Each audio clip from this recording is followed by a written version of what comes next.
I'm going to send you to the same place I sent the 7th Hokage, Boruto. What's up, y'all? We back at it, man. We got the fan translations for Boruto Chapter 16. We're about to get into it. It's a lot of dialogue. We get a lot of information in this chapter, and I'm all for it. Yo, Boruto's been cooking for quite some time now, and they still cooking. So we're going to go ahead and eat this dish. But I got to remind you guys, make sure you take the time out to read the official chapter when it drops. I believe it drops either tomorrow or the day after, but make sure you show your love and support. I read the official, I read the fan translations, I read the spoilers, I look at it all. So make sure y'all do the same to show your support for the series. Also, I'm seeing red flags. Based off what we get in this chapter, I'm seeing red flags for a couple of people. I don't know. Someone's not going to make it in the next chapter. I don't know if it's going to be Yadu, Araya, Miski, Konohamaru, fingers crossed. I don't know. One of them guys aren't going to make it. I'm pretty sure Sarada, she's going to be safe. But out of everyone else I just named, I don't see them making it out that situation alive. You know, I'm going to just be real with y'all. I'm going to be real. This is what this chapter has left me with thinking. You know, you guys can let me know if y'all feel the same way. And let me know who y'all think going to be the one to get taken out. Someone's going to make it. Someone ain't going to make it. Also, class rep, tighten up, man. Tighten up. I just gotta say that. Tighten up. You all on this lovey-dovey shit. Like, yo, this is war. This is survival here. Like, yo, put that shit to the side. Come back to that later. Like, yo, go train. Pull out your little new. Get that thing more powerful and stuff. Like, yo, do that. Stop focusing on all this other stuff. Like, yo, get it together. Another thing. I find it hard to believe that Ada isn't aware of these people not being affected by her power. The way they're moving compared to how everyone else is interacting with her, she should know something is up with them. Now, I feel like we might get a point where she's like, I knew the whole time, but I enjoyed watching you guys trying to keep it from me, blah, blah, blah. Something like that is going to happen in the future. I hope so, because there's no way she's that oblivious, you know, to these people, like the way they're acting and thinking that they truly are infatuated with her, like, you know what I'm saying, like everyone else is with her power and ability. There's no way, her charm, there's no way she believes these girls are like that. Just with the interactions they're saying about Boruto, the stuff they're saying about Boruto alone, she should be like, yo, that's crazy that they're able to talk about their love interests with me around without being giddy over me. She should be aware of that, but I don't know, maybe she does know, she just doesn't want to say. But I also feel like she is also falling for Boruto. Ada is falling for Boruto. Just the vibe I'm getting, like the way Boruto's acting now is completely different than how he was before the time skip.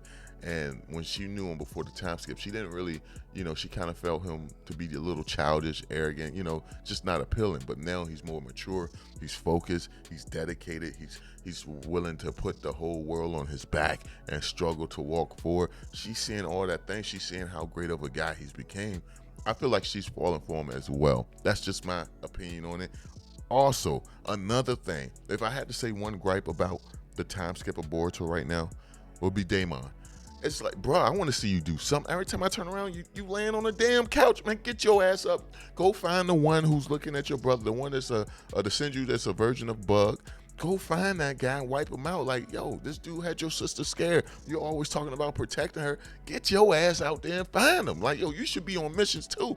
I'm sorry. If I was Konohamaru, not Konohamaru, if I was your boy Shikamaru, that dude would be on every freaking mission. Like, yo, if you want your sister to be here in the village for free, I need you to go on this mission. Who's going to beat this kid? Huh? Like, yo, send this dude out on a mission, man. I'm very curious how strong he is compared to the Senju. We haven't got any confirmation, man. We haven't got any confirmation. So I need this dude to go on a mission. Man, you can even send him on one of the simple missions that we seen him do in like the regular Naruto series. Like, send this dude to go save a cat. I need to see him do something just to see what he's capable of. But look, hey, look, you know what I'm saying? I could rant on that all day.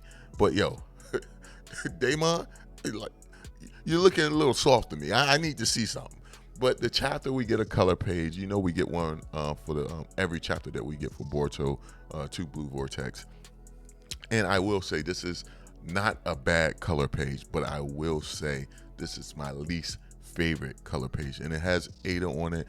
And my whole thing is, it just looks like a Vogue magazine picture shot. I don't know, it really just give off like this glamorous vibe. Like there's cameramen like on the side taking pictures of her, and she's just posing for a Vogue picture. I don't. That's just the vibe I get from it, like some type of magazine, like she's a celebrity.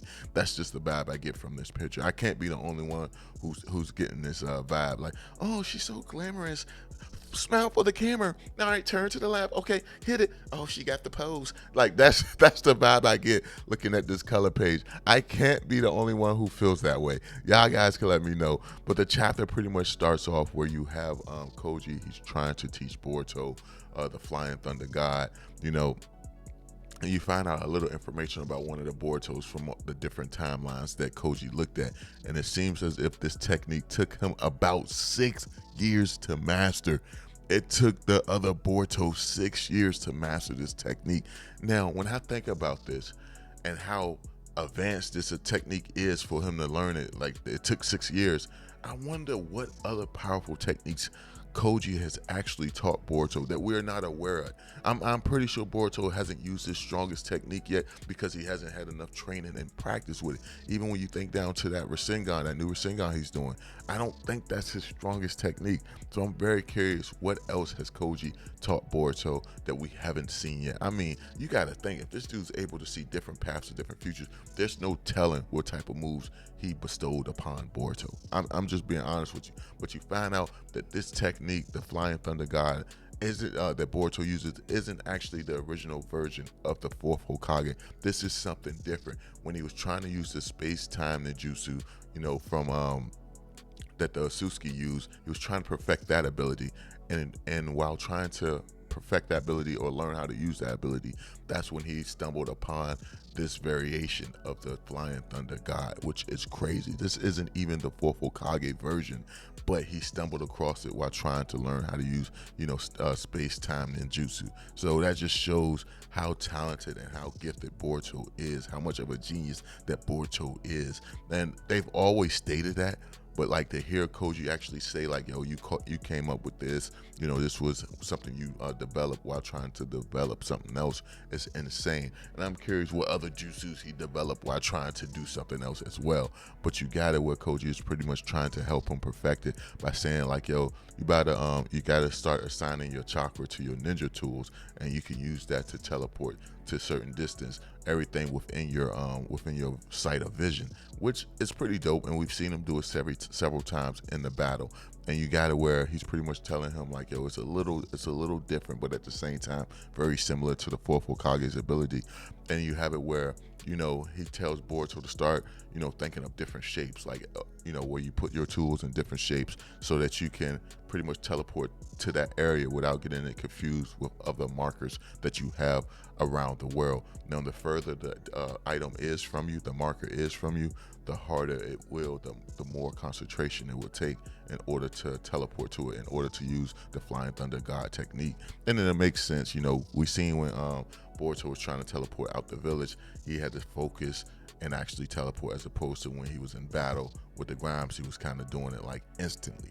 Very, very, very, very informational chapter that we get, and we got it where Boruto is actually trying to make it work. He's throwing like, you know, saying ninja stars and teleporting to it while they're on the trees. He's using the ninja tools as a medium, and you see that he even has it where, you know, he's using the sword that he got as a medium as well. And you got it where Koji's telling him, yeah, anything to work, you know, different, like I said earlier, different shapes is all it takes to utilize this ability. You're just gonna have to focus, and the more thought you put into it, the more training you put into it, the better you will get at it.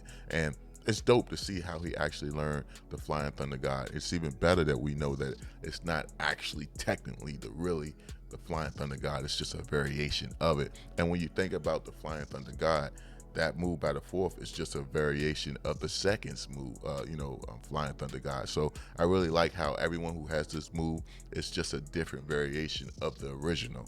I'm curious to know which version is the superior version. Maybe that's something, you know, we'll see someone do in a, you know, breakdown in a future video. Not necessarily me, maybe like someone like Naruto Explain, you know, he be doing some great ass Naruto and Boruto videos. But anyway, while all that's going on, you got it where Boruto says like, yo, you know, in the future, wouldn't it be a good idea to let everybody know what's going to happen? And then that's when Koji pretty much explains that that's not in the world's best interest. If too many people know what's going to happen in the future, they'll try to do stuff that will actually just break up the timeline, where it would be hard for him to predict what's going to happen, because everyone would be trying to do things to avoid that future from happening. He says he's just really just trying to make sure that the evil things or the real bad things doesn't happen. Other than that, he really doesn't want to change the future drastically, and that's what would happen if so many people knew about it. So right now, the only singularities that actually know, well, the only singularities would be him and Boruto, because they know what's going to happen in the future. He also says Ada's name as well, because she's probably watching in on this conversation from a different point in time, whether it's right here and now, or if it's sometime in the future that she's watching it. And I think it's really amazing when they show her like actually watching him say this, and he says her name. She has that look like, oh shit, singularity of fate. And I don't know, I just thought that was a dope moment, man. For me anyway. For me, I was just like, yo, that's pretty cool. But then it jumps to present day. You have a conversation between Sarada, the class rep, as well as Ada. They're all sitting down talking, and Damien's there laying on the damn couch. Like I said, man, this dude needs to get involved. He needs to do something. Please let the kid do something. Let the kid do something. But you got it where they're talking about, Sarada, she's talking about like, yo, I need to aid Boruto. I need to help him out. He's not giving us all the information that he knows. And that's when you got Ada saying like, yo, he's trying to keep the information from y'all so that y'all don't get harmed. You got to think, any information that he gives them, there's a chance that these Senjus may come and try to torture them to get the information out of them. And they're not like high-class shinobi where they will be able to resist. I mean, they might be able to resist, but more than likely, the Senjus will be able to get that information out of them, like such as, that he's working with Koji, where their base of operation is, what techniques he knows. Like, this is all type of information that they will try to beat out of her or get out of her. And that's the reason Boruto is choosing not to give them the information. And I get where she's coming from. She was like, yo, he's carrying all of this on his own. We need to help him. And of course, you got it where the class rep is saying like, yo, I don't know if that's the best idea. He's keeping this information from us for a reason. Maybe we should just try to support Boruto in a different way. And you also have it with a class rep. She confesses her feelings for Boruto. She was like, yo, I feel for Boruto the same way you do, and yet you were the one who ran up and grabbed him. And she was referring to Sarada a couple chapters ago when she ran and hugged him. And she was like, did you even take the time out to consider my feelings? And I'm like, oh shit, we about to get a cat fight between Sarada and the class rep? What about to happen? You got Ada, she's watching the whole thing from afar, and she was like, oh shit, it's getting spicy.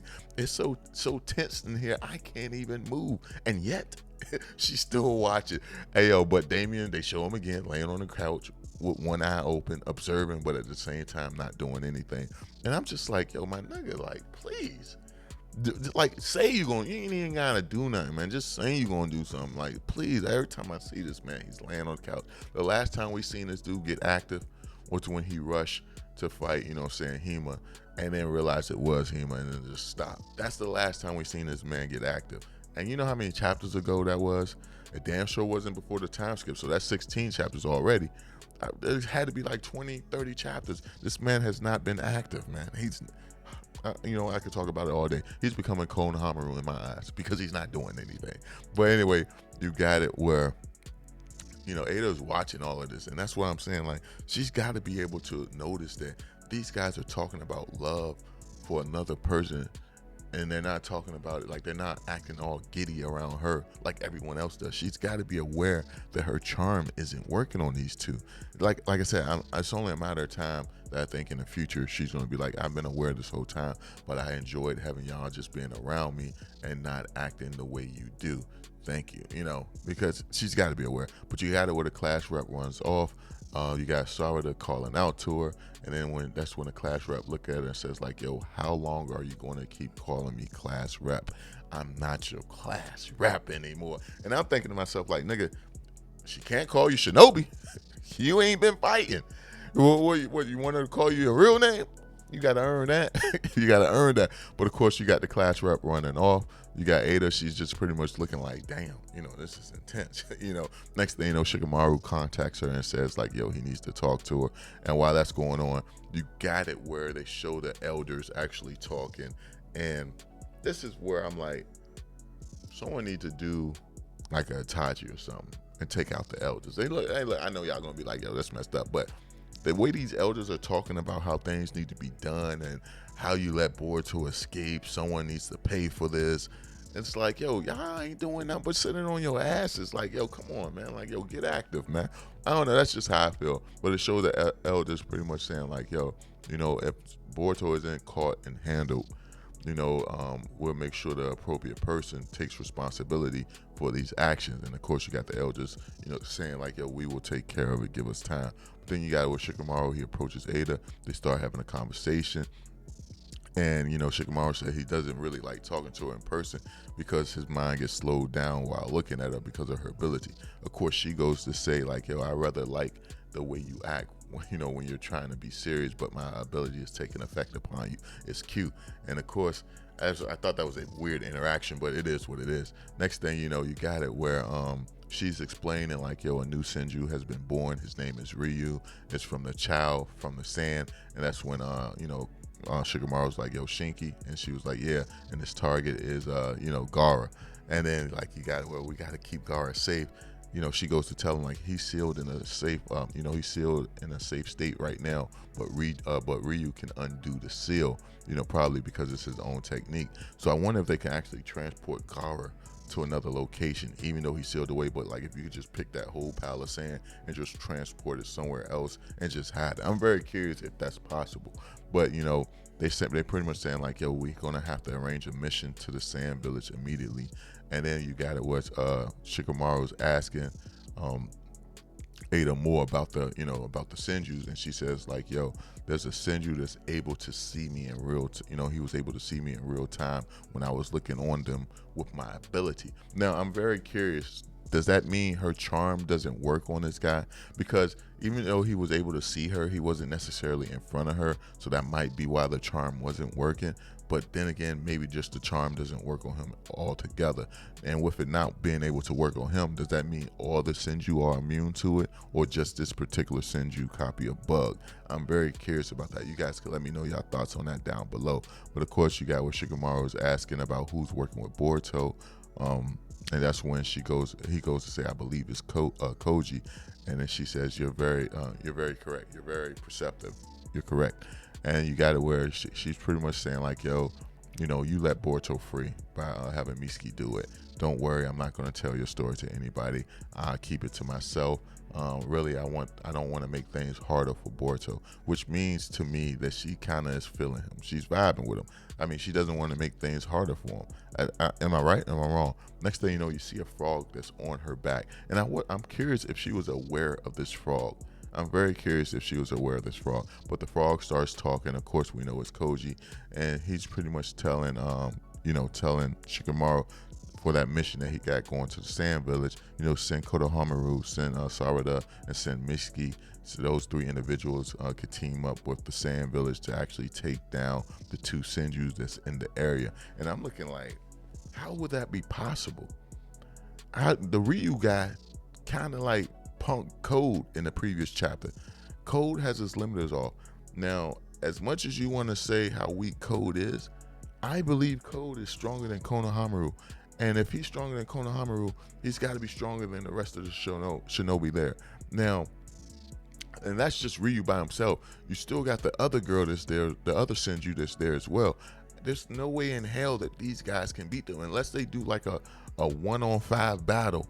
I don't see how that's going to work. But apparently this must be one of the futures and paths that your boy Koji seen, because he insists that this is what Konohamaru does. And in my head, I'm thinking like, yo, you're gonna get somebody killed. Like, why would you do this?